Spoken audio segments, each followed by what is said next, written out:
Good morning बच्चों। आज हम पढ़ेंगे पाठ 16 वन के मार्ग में। ये सवैया है जिसके कवि हैं तुलसीदास जी।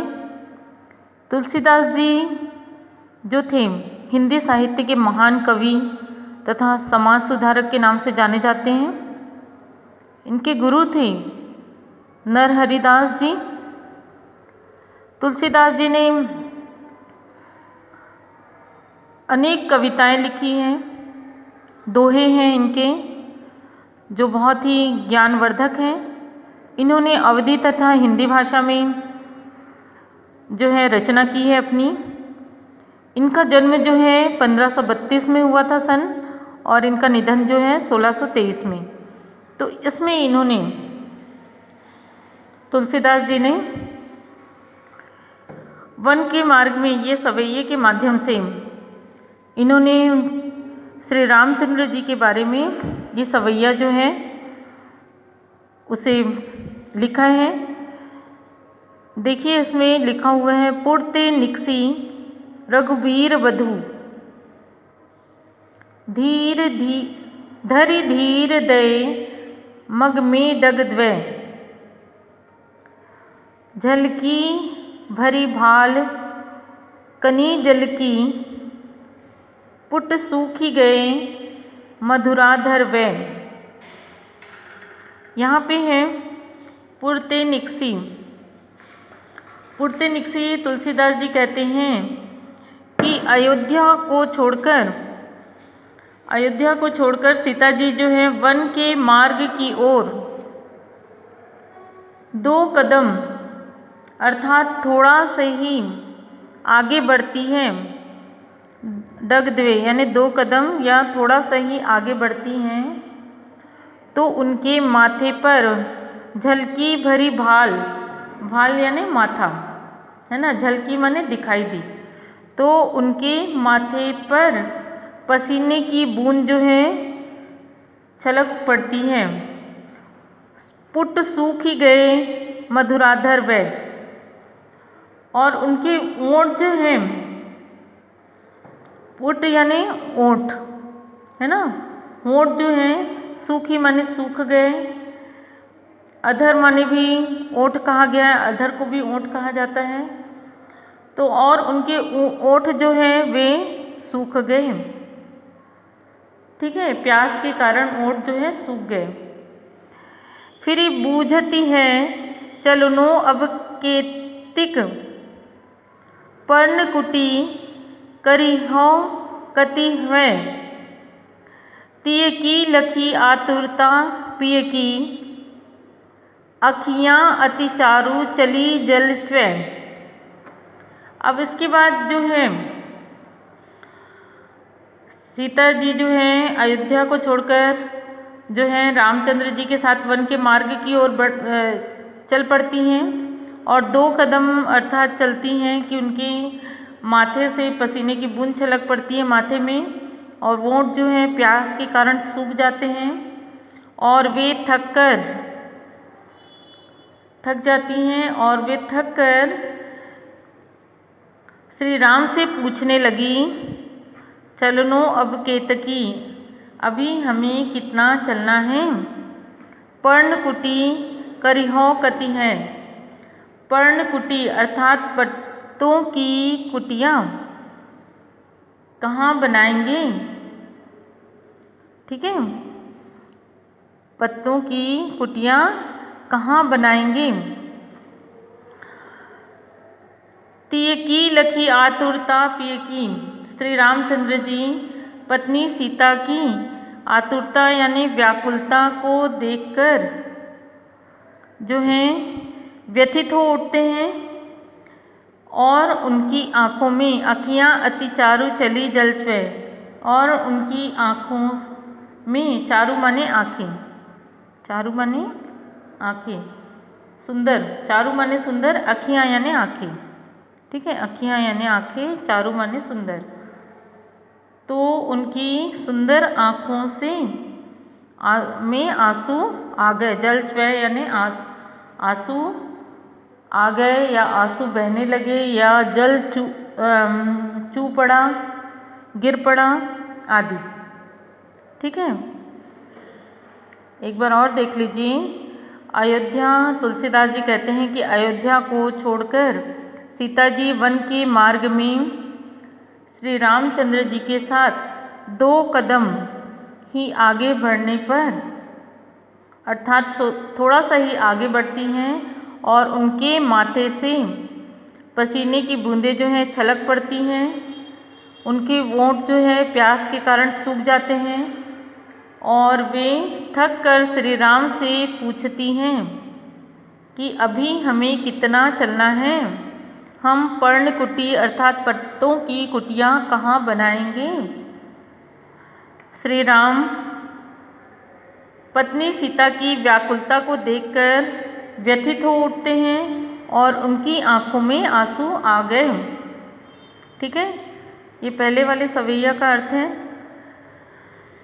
सेकंड है, जल को गए लखन है लरिका, परिखो पिए छाछ धरई हवे ठाड़ी,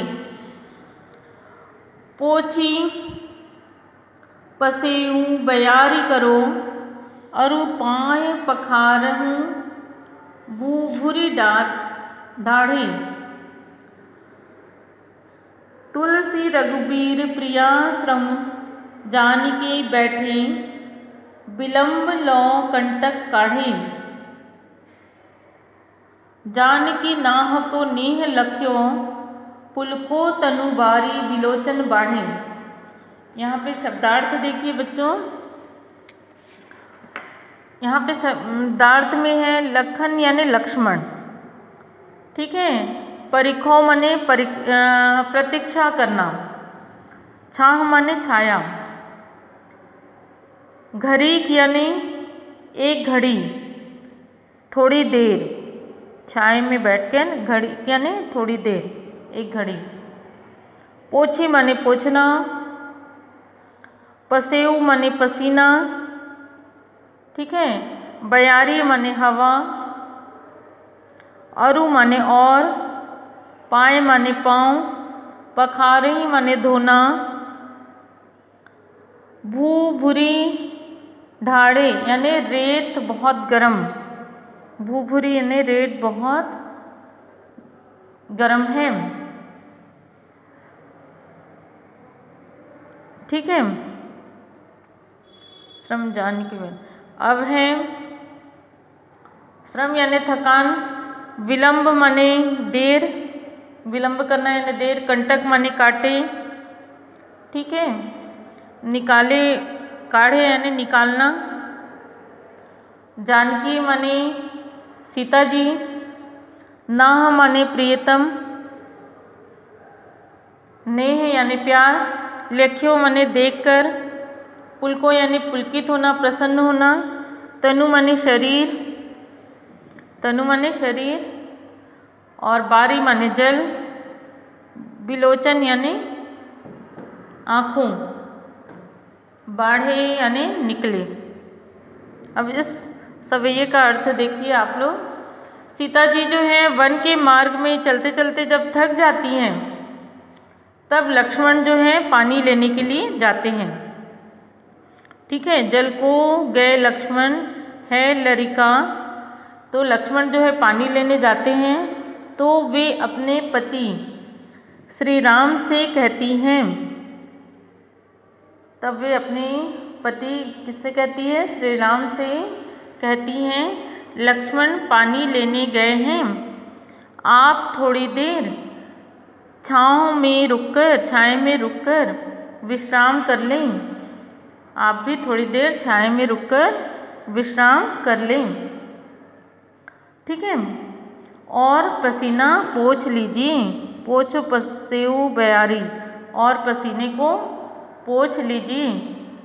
रेत जो है भूभुरी यानी रेत बहुत क्या है, गर्म है, रेत बहुत गर्म है, इसलिए अपने पाँव को धोकर ठंडा कर लें, अरु पाँव पखारहीं, रेत बहुत गर्म है इसलिए अपने पाँव को धोकर ठंडा कर लें।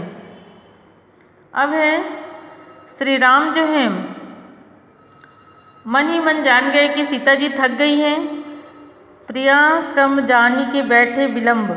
अब वे जान जाते हैं कि सीता जी जो हैं थक गई हैं, वे विश्राम करने बैठ गए और इसलिए वो क्या करने लग गए, विश्राम करने के लिए बैठ जाते हैं। और सीता के पैरों से कंटक काढ़े, और सीता जी के पैरों से कांटे निकालने लगे। सीता ने उन्हें प्रेम पूर्वक देखा, जानकी नाह को नेह लख्यो।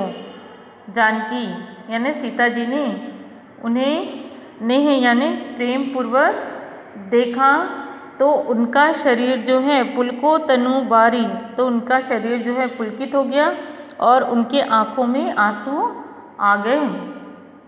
विलोचन यानी आँखों, बाढ़े माने निकले, उनके आँखों से आंसू निकल पड़े। ठीक है, तो जब सीता जी थक गई हैं, वन के मार्ग में जाते जाते थक जाती हैं, तो लक्ष्मण जो है पानी लाने जाते हैं। तो वे अपने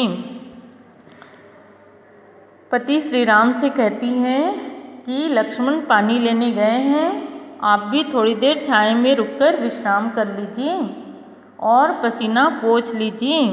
क्यों? क्योंकि रेत बहुत गर्म है, इसलिए पाँव को धोकर भी ठंडा कर लें। श्री राम जी जो हैं मन ही मन जान गए कि सीता बहुत थक गई है। वे विश्राम करने बैठ गए और सीता जी के पैरों से कांटे निकालने लगे। सीता ने उन्हें प्रेम पूर्वक देखा तो उनका शरीर पुलकित हो गया और आँखों में आंसू आ गए, और उनकी आँखों में आंसू आ गए या निकल पड़े। ठीक है बच्चों, तो ये चैप्टर हुआ आपका कंप्लीट। अब इससे संबंधित मैं आप लोगों को अर्थ लिखना है अपनी कॉपी में, तो मैं आपको PDF भेजूँगी इसके अर्थ के। ओके।